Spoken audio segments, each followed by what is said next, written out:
Hi, welcome to another exciting episode of the Andre the Beast Creighton Show. Another exciting show and definitely another exciting guest. Today, we're going to go into one woman's journey to, let's put it the way it is, save lives through information, through research, through even the most important thing here, pain. Let me tell you where we're going with this story. Imagine, if you would, meeting the love of your life. Age difference about 10 years. You both find out that you have a thing for fitness. You realize that your partner later has some issues that he's dealing with mom, dad, like we all do. But then on top of that, health issues start to surface. Cancer, prostate, and more importantly, a brain cancer that there was no cure for. And you have to be the supporting cast here. You have to figure out that eventually life is going to change for you, for him, and everybody around. Such a beautiful story, but out of this story is going to come an educational part. And that educational part is where we're talking about now, how this one lady decided to take all that pain, all that stuff that she went through to basically say, I'm going to make a difference in somebody else's life. Definitely set with that beast mindset. I'd like to welcome all the way from Texas, Miss Diane Williams, to the show. Diane, how you doing? I am doing great. I'm going to try not to cry after all that because it does resonate really hard, and it's early on. He passed July 7th last year, so I haven't had a lot of time to process all this, you guys. But yeah, my name's Diane Williams. I'm here from Dallas, Texas area. And yeah, I've been through a lot. And but with all that, I still want to help others through my pain. So I'm going to try to do this so I can help you guys and get through this. I didn't realize how hard it was going to hit me. Take your time. Before we get started, before we go down that particular part of your life, tell the viewers a little bit about who you are. Let's talk about you for a minute. Who is Diane Williams? Oh my gosh, let's sum it up in a nutshell, because I'm a fireball. I have the heart for God. I have a heart for people. I have a servant heart. I've always had that heart from a little girl. I'm now 61, just turned 61 August 28th of this year. But yeah, I'm a giver. I'm a lover. I just want to help people. I want to help people not go through the loss and pain of losing another family member when it can be turned around. More than likely it can be turned around. But we got to make some changes, you guys. We got to do better. So that's who I am. Were you born in Texas? I was born in Texas. I was born in McKinney, Texas. I don't know if a lot of you viewers know where that's at. It's north of Dallas. But yeah, in 1964, I was born in a hospital there. And we lived pretty much that area our whole life, growing up. And didn't get much further than Dallas. And now I'm still in the area 61 years later. So let's move forward a little bit. And you wind up meeting this man. You're 30s. He's 47, 48 years old. That had to be like, what was it about the attraction with you two? Oh my gosh. Well, I had been married before him and had a daughter with my first husband at, right out of high school. At 21, I had her. We were engaged, but then we were going to call off the engagement. We knew that we weren't meant to be, but then God had a different plan. So we had a daughter.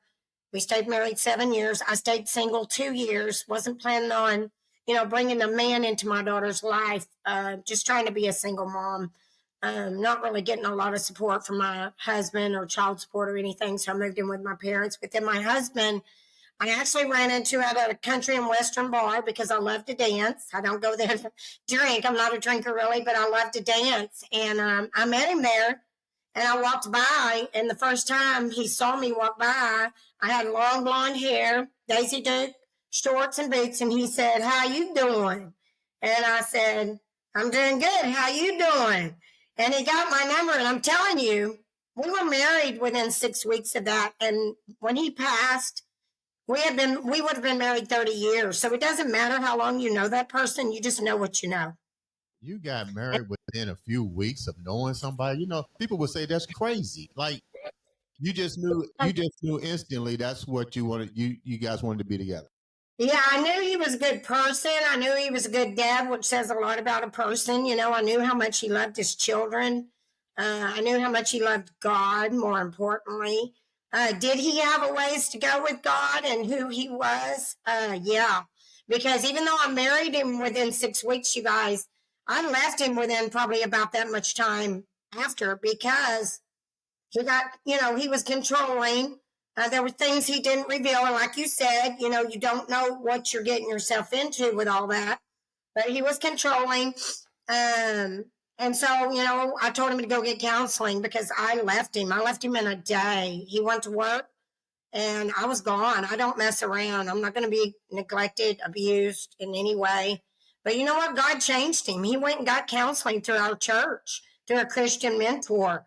And it wasn't perfect, but I loved him enough and he loved me enough to make that commitment, not just to the eyes of God, but to each other. And it worked. And when he passed, he was the love of my life.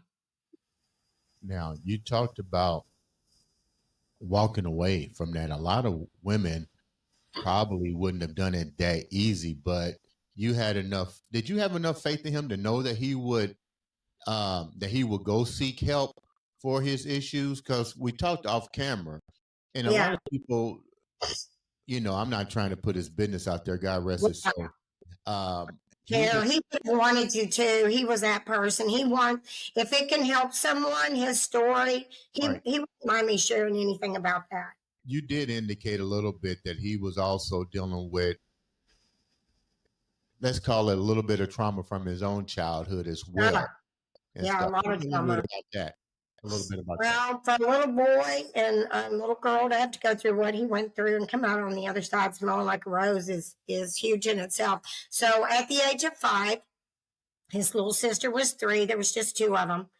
His dad was an alcoholic, smoked a lot of cigarettes, had, lung cancer in the end, and that took his life, coughing up blood and all that. But the wife, because his dad was cheating on his mom, she just had enough. But when she left, she should have took her children with her. But selfishly, she left and didn't say one word and left him and his little sister, to fend for themselves with the drunk. And so he immediately goes and finds another woman within minutes of the mom leaving and marries her and brings her home like a dog for their children to play with and says, "This is your new mom. You'll call her mother." And she abused him. She whooped him. She beat him. The sister, we didn't know if she could ever have kids. He was having an appendicitis attack one time, and she whooped him for crying. And I had my appendix removed, so I know that pain. And yeah, she would have let him die. She didn't care. And God saved him. God saved him not just then, but multiple times. So yeah, he dealt with a lot. Not feeling loved, not having a birthday party ever. If you can imagine, as a child, I could cry. And he never had a birthday. And that's what he dealt with, and I know a lot of people do. And he was broken, you guys, but God, I say, you know what, why I stayed back to that is because I loved him, and I believe in the commitment in the eyes of God, unless, there's sexual immortality or whatever, or physical abuse. But yeah, I just knew God was going to change him because I prayed for that. When did he, we don't really know people. And I always tell people, you really don't know people until you live with them. Amen. You know, I mean, you can always say something, do something, but until you physically live with somebody, you don't Yeah. really know, because a lot of people won't tell you those hidden, what we call skeletons in the closet. When he Yeah. shared those skeletons in the closet, was it after you came back and he found redemption? Is that when all of a sudden all of this childhood trauma came out? The reason that he was the way he was, he have to basically make a true confession with you as you came back to him and said, you know, I'm gonna put all my cards on the table. This is why I am. But I took your advice. I went to counseling, Yeah. went to church, whatever. But now I'm ready to. I love you enough that I'm ready to tell you this is what my life has really been about. And more important, it's a two-part question. The second part of that, once he told you all that, I don't know if his mother and father and sister are still with us today, but did you happen to ever meet any of them? No, his dad, he hadn't had a relationship with his dad for years. His dad, believe it or not, tried to put him in the military when the Vietnam War was going on. Some part of it, I don't know what part of it. When he was 16, he was underage, and when he got there, they dropped him off and just going to check him in, into the military, because the stepmom didn't want him around. She wanted him out of the picture. She had her own kids, but she didn't want his kids. So they tried to put him in the military, and they found out he was underage. And so they're like, no, he can't check into the military. And so they were trying to get rid of him at 16. So he went out on his own. He lived with his aunt for a while, his aunt and uncle, and they took him under his wing, and they were good people. They were God-fearing people, so they kind of gave him some structure. But I'm telling you, he didn't really have much structure of a Christian or who God was until, his aunt brought some of that to the table. But he got saved, you guys, on a ranch, on a cowboy ranch, because he was a cowboy. He worked cattle and horses, and he saw a cowboy off of this horse at the cross, like they do in pasture land, and he stopped and asked the guy what he was doing. He said, I'm praying. And he witnessed to him, and he got saved at 19 without a mom or a dad. His mom, left, but no, he never did. I never did.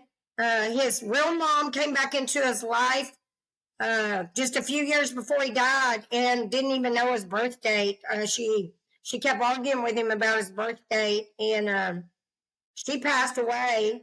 The dad passed away at 47, and he was going to his dad's death bed to confront him and get closure and ask him why he never loved him. And his dad died before he got there, so he never got that, and it always affected him. What about his mom? Did he talk to his mom about? Now, he talked to his mom on the phone. She reached out after years. The woman went and created a new family with another man and never told that new husband she had children from another man or another life. And when he found out, way years upon her, he left her. He was disgusted by her, which he should have been, that she could do that. And that wasn't the woman he married, so he left her. And she was alone when she died. And there was never any resolution with her, the kids, because she was a narcissist. And she didn't want to take ownership in what she did to them. She never said she was sorry. She acted like nothing ever happened. I guess that's what narcissists do. I'm not real familiar with them. But yeah, she just acted like nothing ever happened, like she could just pick back up in his life. No big deal. So now he winds up, which comes first, the prostate cancer or the brain? Okay, so the prostate cancer came about 3 years maybe into our marriage. He was a bodybuilder. He was into health and fitness, and he didn't look 78. I mean, he didn't look 47 or 48 at the time. And so that's why it made it easy to be with someone like that, because he took care of himself. He was fit. He was healthy to the structure. He was a hard worker, so that kept him young. He wasn't on any medications, which is unusual because most people at that age of 47, 48 are already on multiple medications. But then the cancer came at an early stage, And we just prayed about it. We decided to not do chemo. We weren't familiar with chemo or cancer, really. Nobody in my family had it or his genetically. So we just dropped down on our knees. For him to work a physical job of horseshoeing, for anybody on here that knows what a farrier is that works on horses, it's hard work. No 20-year-old could keep up with him. It's hard labor. It's sweat, blood, tears. It's, dangerous work. Horses can kill you. And they have before people, but that's what he did. And so he was exposed to fly sprays, the pesticides all over the horses for 55 years. Roundup, they were finding in his body, Roundup that you use to kill grass. Yeah. They're still using it, and they use that in the barns a lot to keep the grass out of the horse stalls, where he's working on the horses. And then heavy metals, aluminum from the metal shoes. He held metal shoes and dusting and shaping the shoes, ambling, beating, shaping the shoes. He never wore gloves, so he had a lot of aluminum. He had parasites, which I want to, educate people on parasites. I don't know if you've heard. We all have parasites, and he had them. But his diet, he would always say, there's no way I can have parasites because I have the cleanest diet. You guys, we all have parasites. If you have animals, you have parasites. They come from the breath of the animals, horses. He had parasites because I could see them. They did a blood thing where you could look inside and you could see the parasites going after his undigested food. So, yeah, I want to educate people on parasites. It's what causes cancer, you guys. And I need to educate everyone on that. So wait a minute. Let me go back because you're telling me some stuff I had no idea. I know we have parasites in our body, but you're telling me that if you have animals, are we even talking about dogs? They lick you, saliva, breath. Really? So the parasites gets in when if a dog is licking you on your face or on your hand, how is parasites getting into the system through the skin? Because they're microscopic before they grow in your gut. They stay alive in your gut, attacking your organs. That's what. So we knew sugar was the culprit of cancer, processed sugar. The body has to have processed sugar, not fruit, you guys, processed sugar, which were, sugar's as addictive as cocaine. People are addicted to sugar, and you're getting my share because I don't eat any of that. Because the sugar feeds the parasite. The parasite has to have sugar to grow, and then they invade your organs. They eat away the organ tissue, and so we're not, none of us. So I do a parasite cleanse. I do a 4-day on, 3-day off. 4-day on, 3-day off. Then I take a break for 2 weeks. So parasite cleanse. Parasites. Yeah. I'm going to teach you a lot. What is a parasite cleanse though? What does that consist of? Okay, a parasite cleanse, they make them special, you guys, for women, for human, and they make an animal form. Ivermectin. I know y'all heard of it during COVID. Ivermectin is one. There's a Safeguard goat dewormer. And I know they're for animals, you guys, but, I'm going to tell you, a lot of people, and I can't say who because, they come after you, and there's danger to be on people like me that are trying to educate people like you because there's people that are making money, off of people dying in big pharma. So I have to be careful who I name. But, they'll tell you ivermectin and Safeguard is not safe for people. But I'm telling you, my mom used it during COVID. She's 84. And she's still alive to tell about it. And she didn't go to the hospital for COVID at 84. She had it horribly. I helped her cure it at home over 2 weeks' time with nebulizers, hydrogen peroxide, ivermectin, zinc, everything natural. And she's 84, and I'm telling you, she don't even get out of her recliner to do anything good for herself. But I helped her get over COVID naturally, and it didn't take her life, and she didn't have to get on a ventilator. So now, let me so he wound up recovering from the prostate cancer. We cured that. We cured it. And you know what? I needed to know that when he passed because everybody wants to think that spread to the brain. Because this is what happens, you guys, with chemo, I know for a fact. They may tell you you're cancer free, And if you don't have anything showing up for 3 to 5 years, they'll say you're cancer free, but that is not always the case unless God creates a miracle. What happens is you cure it in that organ, but then it escapes to the brain or usually the liver, right? That's the two it likes to go to. But his was not that case, because when we went and found out he had a brain tumor that day, June 12th last year, he wasn't having any symptoms like most people would. You should be having seizures with a brain tumor. You should have headaches. He didn't have either one because of his diet. There's no telling how many years that man got of that brain tumor that most people wouldn't have, because he should have been out in 15 months. That tumor should have taken him. But because of his foundation of what he did for prostate, he never wavered from, even though the cancer was gone within a year. His PSA went from 6.8. It needs to be 4.0 or lower, you guys. And if y'all aren't getting prostate exams, it's not the best marker, but it's something to go with. You need to get your PSA markers.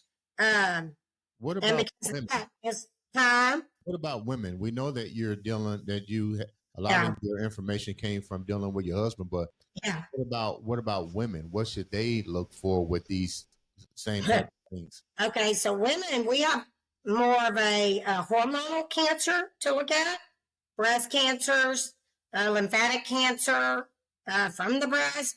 And what's happening with breast cancer with women, I work with mostly cancer people. I'm a health coach, but I work mainly with cancer because that's what I'm most familiar with. But if I know how to work with cancer, I know how to work with every disease, right? Not that it's going to cure it, but it's a good start, to a great finish.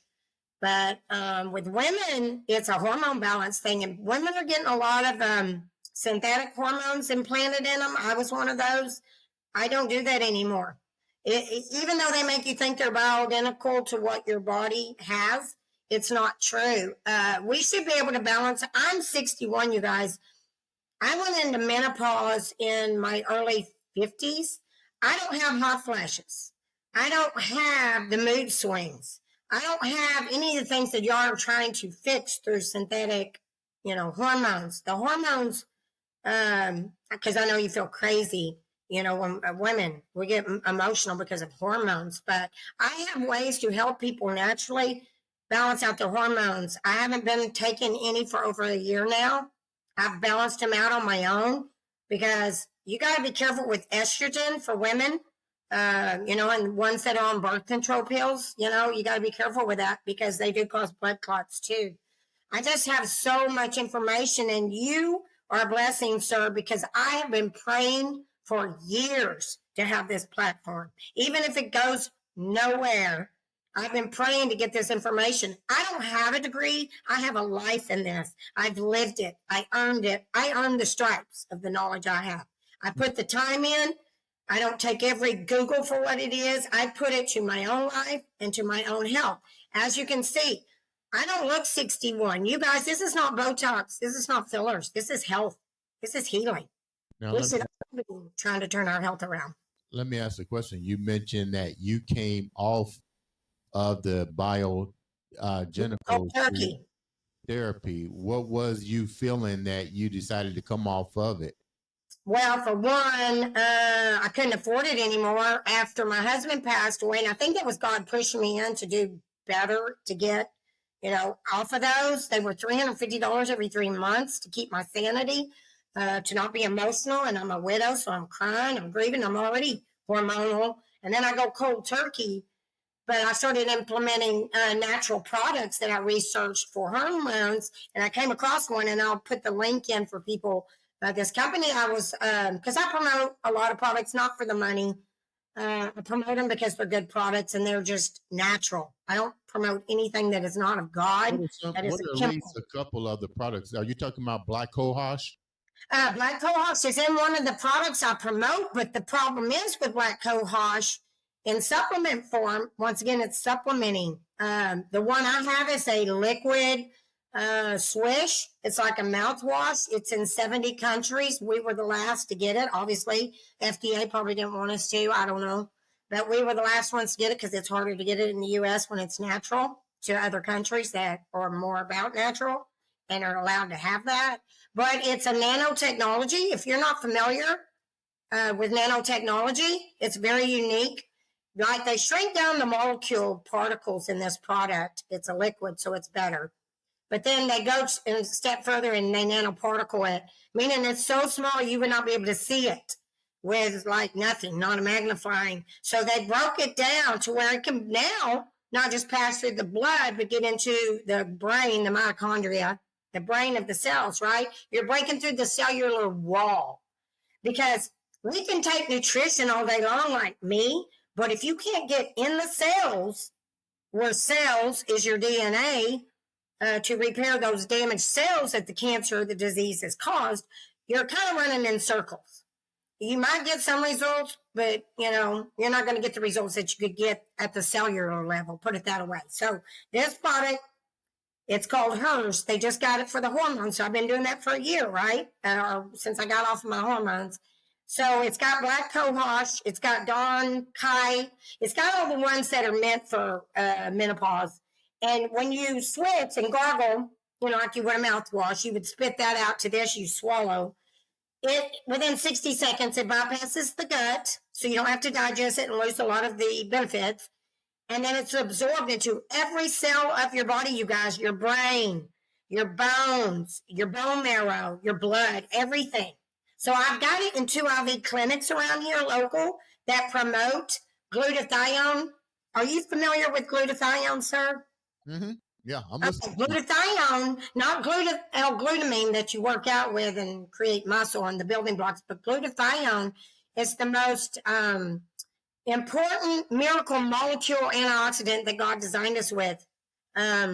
And he gave it to us at birth, but we don't get that in foods and such. So glutathione, you can get in an IV form at an IV clinic and pay $70 for, but it only passes through the blood supply absorption. It's not going to get into the cells. So they are now on board with it because they're the people that want to help people, and they can actually make it more affordable than the IVs for these people. Now, is this stuff available through health care coverage? Because naturally, this stuff costs money. So is it available? Okay, so it's not because it's a direct sales, but it is a company that takes pride in what they do. So they make it affordable. It's $50 a month is all it is. And then you can even earn it as a customer for free. So they'll give you your own customer website and you can get 1 or 2 people, I think it is, and it pays for your product. So they make it as a ministry to try to help people because Amazon's not going to do that for you, you guys, with their products. But they make it affordable and they make it to where you can earn it for free with a little effort, because your family should be on it as well. My husband, when he got the brain tumor, they came out with one for the brain. I'm taking that one now. They sent it to him. They donated it to him, but he was too far gone, you guys. So I started taking it, and it is meant for people with Alzheimer's, dementia, and it feeds the brain. So it makes you sharper. And I'm telling you, it has done a lot for my emotional being in the brain, the dopamine, the serotonin, all that. Right. So I'm taking the brain one. They only have 4 products. One's for the brain. One's just glutathione that's for everything. Glutathione is a cancer cure in itself. It really is. It has sulfur in it, in with it. And then they have the female one. And then they have a hair one they just came out with that I just started using. So it goes in actually the hair follicles and in the skin cells, you guys. So that's why my hair, it was so dry. And you see how soft it is? I've just been using it for a week. It's because it's going into your skin. They have one for the face. I use it on my face. It's a hydrostat. And I don't do Botox. I'm not going to put that crap. That's lobotomy or whatever you call it, botulism. And it goes into the skin. So that's why my skin looks like this. I don't use chemicals on my face. So let me ask another question real quick. So you start changing your trajectory after the loss of your husband. So he goes into the hospital and he winds up with stage 4 brain cancer. Yeah, terminal. They gave him maybe 3 months, you guys. And you know what's crazy? How God protected him? Because y'all don't know the love story we had. That man loved me too much, I think. I think he loved me more than God. And I would always say, baby, you can't worship me more than God because God will separate us somehow, some way, if that's the case. And so, yeah, when he got that tumor, he went to work. That morning he was acting odd. He couldn't put his socks on. He was standing and like holding his foot up, trying to get his sock on, but he just stood there frozen. And I said, "Baby, are you okay?" We had a conversation the day before. So when he went, I didn't know. I didn't understand what was going on. I was worried about him going to work, but he went out the door, called me in about an hour. He had gotten lost and he didn't know where he was at. The next thing I know, I'm at the hospital. They broke it down within, just a couple of seconds, said it's a butterfly glioblastoma. Didn't tell me what that meant. It scared me because I hadn't heard of that in my cancer stories and how I help people. Never a brain tumor. And so that's a little tricky. And so they said he might have 3 months, and they say this to him directly. And they said, "How do you feel, Warren?" And he gives them a thumbs up and doesn't say anything. He couldn't talk after that day. I never could have a conversation with my husband again after that day. I feel exactly what you're going through. It brings back memories because my best friend died of the same thing. We actually went to see the Marvel movie when it first came out, and within a few weeks, he was going on vacation with his wife, and I was at the gym. It was on a Monday, and it was like somebody called me. His wife's friend called me and says, "You need to go to the hospital. LaRue's in the hospital." And I'm thinking to myself, he was a professional bodybuilder. I'm like, what the hell are you talking about? So I've dropped everything, go to the hospital. He don't even know why he's there, but he had the signs. He said he had got lightheaded. He fainted a little bit and didn't think nothing about it. They did a biopsy and he wound up with stage 4. I never will forget. And he went home. And I think he lived for maybe, like you said, it was maybe like 2 months. Yeah, it's fast. It was fast with my husband. He lost his legs and everything within 2 or 3 days. The man couldn't walk. So I was doing all this on my own, you guys. At 90, I was nothing but muscle. See, I'm back muscle now, you see. But that's taken me a year because it's hard to gain healthy weight. I could eat burgers all day and gain weight, but I'm not here to just gain weight and be sick. I'm here to gain healthy weight and be weight. So I got down from 106 pounds of solid muscle taking care of him. I didn't eat. I didn't sleep. I didn't have time to shower. I just had to sink shower because with a brain tumor, they don't shut down. Their brain, it won't even shut down with morphine. The last 3 days of his life, he was suffering. The morphine wasn't helping. And that's the part that mentally messes with you when your loved one's suffering and you couldn't do anything to stop it. When he wound up passing, what was that like? Because the brain is being traumatized and it's not shutting down. It's still somewhat working, and without even morphine not doing it. So how did you manage to keep yourself together as he passed?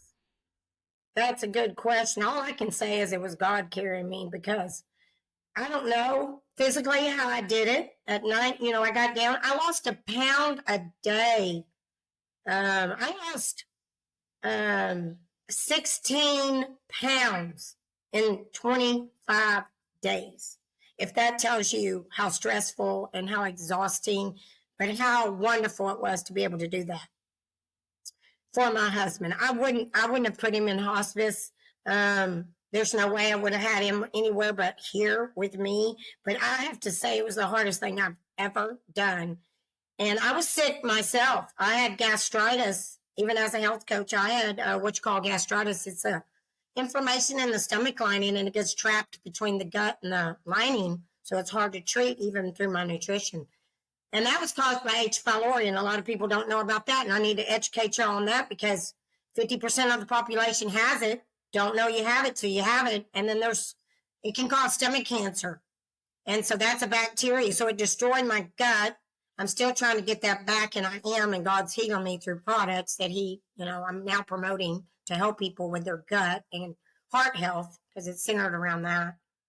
But yeah, I lost a lot of weight. And after he died, I didn't want to go to the gym anymore because that was a huge part of our life. I didn't want to be hit on.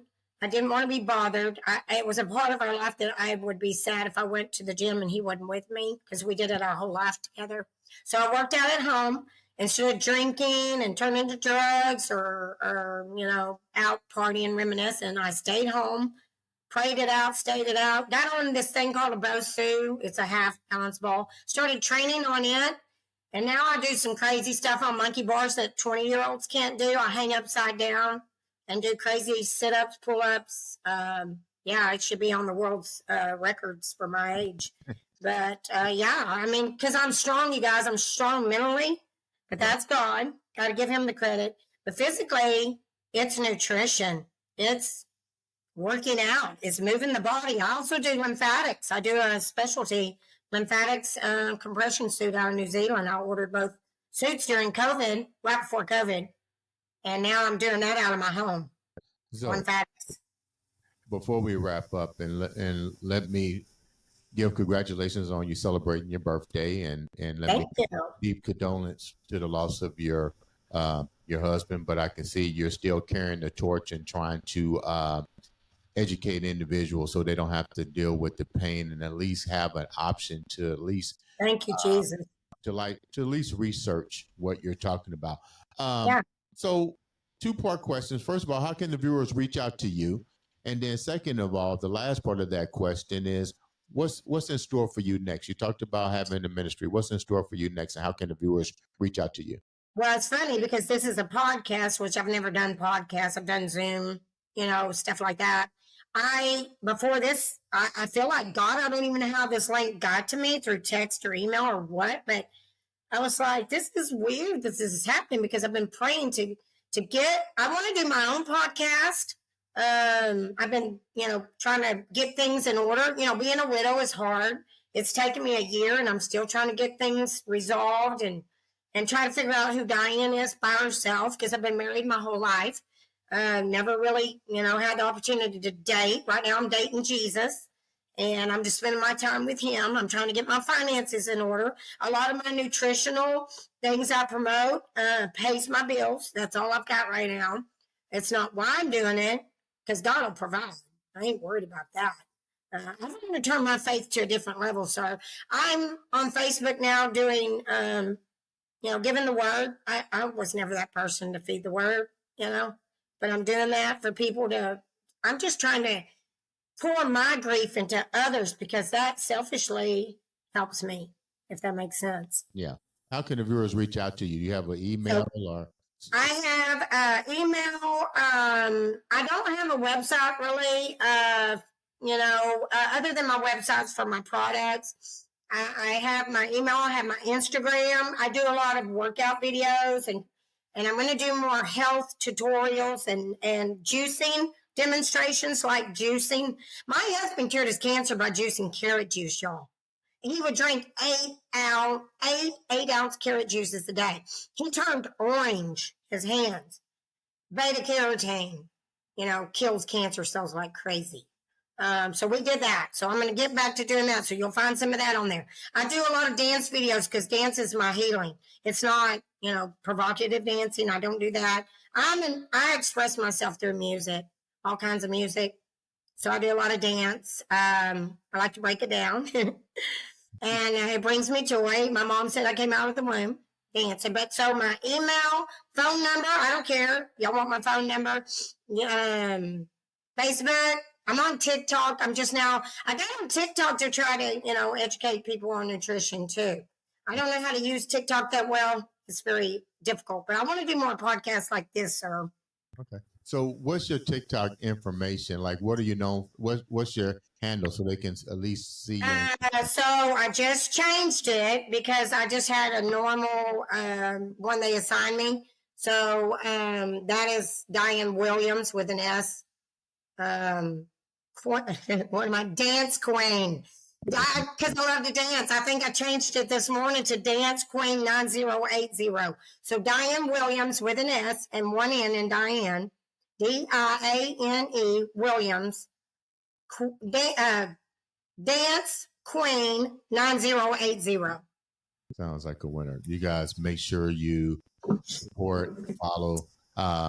Take some of her information and do your own research to find out if there's something that. Yeah, and I have links for my products. I don't know where they want me to put those at, but if they email me, I guess I can give them to them there. Or my phone number. I mean, I have spam blocker, but if they'll text me if it doesn't ring through, because I like to get to know people. I like to talk to them. I like to find out who they are as a human being and what they're needing. I'm pretty sure they'll reach out to you on your TikTok page. Diane, thank you so much for taking time out to come in on the show. Definitely want to have you come back. Ladies and gentlemen, this has been another exciting episode of the Andre the Beast Creighton Show.